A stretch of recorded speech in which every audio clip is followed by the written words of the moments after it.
Morning and welcome, Rugby Up fans. Another episode. It's a massive week of rugby this week. The Springboks taking on the almighty Portugal. Good on, Blevy. Good to see you, my friend. I think today, maybe we quickly first reflect on that 1-1 series draw against Ireland. How are you? I'm doing good, thank you, Gabsy. I love it when you say massive weekend of rugby, but I think it's whenever the Springbok plays, the Springboks play, then it is a massive week, especially to South Africans who enjoy the befores and the afters. The afters of last weekend's test might not have been so tasteful to the South African supporters, but the rivalry continues with Irish rugby, and Ireland fully deserved that victory. I mean, what a game, and a few very very clutch moments from the Ireland side Yeah. to make the series a 1-1 draw without a third test. How do you feel about that, by the way? Yeah, I mean, I would have loved the third test, but I have to give it to Kieran Frawley. Look, I mean, the guy had the chance against Toulouse in the Champions Cup final for Yeah, Leinster, and the Springboks has been on the other side of a 1 point victory so often, and matches that probably for me mattered more. yeah. But listen, bitter pill to swallow. Would have been nice to beat him 2-0, and I'm quite sad that we just didn't see the game out in that last 30 minutes. I don't know why we should have, gave the ball back to Ireland. Hats off to Ireland. What a Yeah. fight. What a game. Yeah. Also, like Rassie said it, they were probably taking the chances, better team on the day. Really close game, but yeah, they came away with the W. one But if you point think game. about that experience, man, like the experience of going to South Africa, getting, in my opinion, well beaten in Pretoria, even though the scoreboard didn't reflect it in that way, then Yeah. coming back to Durban, they would have known the onslaught that was going to come Yeah. in terms of a physicality perspective, and they Yeah. fronted up, actually. We saw Eben bleeding. We saw Franco It Mosi was a bleeding. bloodbath. It was a bloodbath, and they Goodness me. basically did to us what we do to other teams in terms of that 100%. physical perspective. The 100%. thing that we were a bit concerned about last week before this Irish second test was the fact that the Boks can get a bit complacent when they are favorites. Now, it's no secret that that favorites tag has haunted the Boks in the past. We love it to play when our backs are against the wall, come out swinging. When everyone writes the Springboks off, that is when they perform the best. So if it's a Yeah. live or die situation, the Springboks can beat anyone. Now, this is the same issue that we've had in the past, and with that very experienced team that went out against Ireland, we saw it yet again. Is this the Achilles heel, and is this what makes Ireland so great, is the fact that between World Cups they can win these very important games as well? Yo, well, Gray, I guess that's the million-dollar question. I mean, you pointed out something last week. We went unchanged the last time in the World Cup against England, and that game against England Yeah. took me quite by surprise. But yeah, I think that's really the one thing the Boks need to work on as well, especially in between World Cups. I mean, if we also reflect on that All Black team we talked about in the previous episode, like building that continuity between World Cups, winning these big international matches, because I don't care. Yes, I care about the fact that we won the World Cup. I don't want to say I don't care about what happened last week, but that's not true. I would have loved us to be 2-0 up, winning that series, going into a 7 or 8 match winning streak. And I would like us to get to that point where we go for a record-breaking unbeaten run. Yeah. So, yeah, I don't know if we'll see that. Yeah, I mean, do you have any answers to your own questions, considering you throw me so in the deep side? I actually don't, but it has definitely been a trend in Springbok rugby, and I think with that sort of that same team, would you not then rather have new players who has now been coming through? We spoke about the depth of South African rugby, bring that hunger um, for performing and actually, proving themselves. Wouldn't that have made a difference? But okay, we can go through what ifs. Rassie Erasmus, please listen to this guy. I think that's actually Let's a very, very valid point you make there. Obviously, we're not talking about, the team sheet that we have this weekend, but I do agree if you gave one or two new faces a chance, maybe it could have made a difference.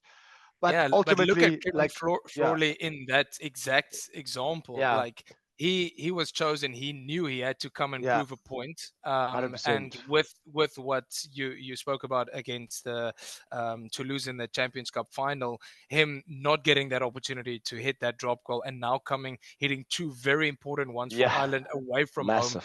I mean, Yeah, we can't really complain. That was a monumental performance, not no, only from 100%. him but from the whole Ireland game. No, It's going to bring 100%. Just two last things for me on that whole series. First of all, really congratulations to Ireland, how they turned things around. Because, like we said, that second test, they were like beating us up the way we did in the first yeah, test. They came out of a different mindset. It almost felt like Rassie gave them a team talk in there. I mean, obviously, Mr. Farrell did a great job there. I mean, they came out and they hammered us. Like we said, it was yeah, a bloodbath. They took us up front. They destroyed us. Etzebeth off the field. Mostert, boom, boom, boom. yeah, yeah. So I think Incredible. all credit to them.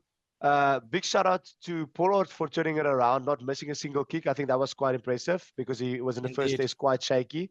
And then for me, obviously, Kieran Frawley, he basically, won the game for them. I mean, came out, Mm. slotted two massive drop goals out of nowhere. The second one was kind of more predictable. Mm. But I mean, those Also a were big by no moment. means, yeah, by Yeah. no means easy drop goals. Like those were like long shots Clutch out of ones. the Yeah. blue, and yeah, clutch, really clutch. So those for me are probably the moments, because I mean he basically drew us the series by that, like, which takes away the win from South Africa. So that is for me the big moment. Mm. What about Mm. yourself? The other one is Caelan Doris as for Ireland. I think he was amazing in both of those two tests. Stepped up his leadership capabilities and getting his team through for that Yeah, win.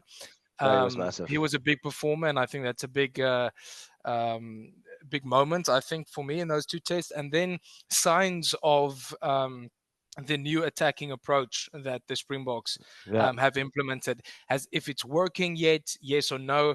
The yeah, balance between that and our traditional game plan and our traditional players. yeah, There's still a little bit need to do there, but the signs are yeah. there, and I think that's very No, for sure. promising. I mean, yeah, to take it then on to kind of the next conversation, I think also just one last shout out on that regard is for me, Sasha Nkumazulu. I Mm. think he actually played phenomenal the few chances Yeah, that he he's had. also He came off yeah. the bench and he played really good. He really showed that he could even like kind of fill in the shoes of Damien Willemse in his absence. Mm. And I'm really excited on that note as we transition over to this week, the Portugal game, to see what this team will do with our new attacking coach, because I think a player like Mm. Manny Lebok, obviously we Yeah, know he's a bit more he's known going to for relish taking the that ball to the opportunity. line, Yeah. attacking rugby with Tony Brown. Really excited. So I think maybe let's take some time to transition over to this weekend. Mm. Obviously, we're playing Portugal, completely new look team. Only player in there that actually remains in the starting lineup is KLA, Kurtley R, and Sir the Man. Mm. And I mean, sold out stadium in Bloemfontein, ladies and gentlemen. So Correct. it's going to Yeah. be a massive spectacle, because some people argue it's a B side. Obviously, we know Rassie don't like that word, but Mm. looking at this It team, definitely is an it's experimental side. it's an Yeah. experimental team, definitely. So Mm. let's dig into that, Guri. I mean, like, what's the plan going forward into the championship now? What's the plan of this team that's been selected here? Is it like a trial game for these guys to show that they're good enough to go to Australia, or what's the deal? Well, yeah, I think there's a definite opportunity to put your hand up. Rassi spoke in the pre-match, well, during the week actually, about once again that Ireland test and the way that the players didn't front up from minute one, and he wants to see if these players who are hungry and who probably will be in the mix for the 2027 World Cup, if they can then bring straight from minute one that sort of hunger to play peak rugby. When you have experimental sides, Gabsy, it's very important that you still have a foundation of experience, right? And this is where our depth comes in. It's not a fully experimental side. You still have the experience of World Cup winners. If you look, for instance, you've got Kobus Reinach, Mali Lebok, Andre Esreis, and Lucanio Am. Like that is a backbone of experience that the younger players can rely on around them. If you go fully experimental, you might see a bit too much of chaos. And then same, could be said in the forwards. However, I think there's a bit of experience maybe lacking in the forwards. However, like these guys are going to be hungry to put on a show. So I think there's 7 debutants, rather, Gabsy. They've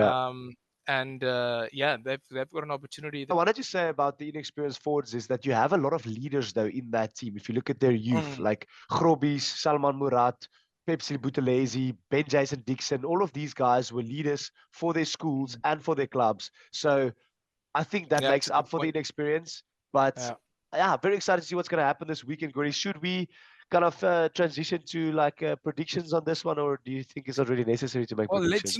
Let's not sleep on Portugal before we give that prediction. No, I'm just kidding. Well, still, I mean, it's good to quickly look at it because their last 5 results, they've beaten now Namibia last weekend, 37-22.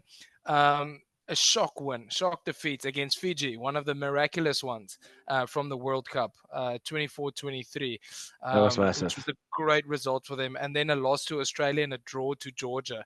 So wasn't that loss to Australia quite close, actually? I think it was a close game. Australia was 34-14 and the draw against Georgia was 18-18. But that game, the scoreboard doesn't really reflect that. I remember in the World Cup I watched it. It was a really close game. Australia got some runaway tries at the end. So Portugal's been playing good rugby.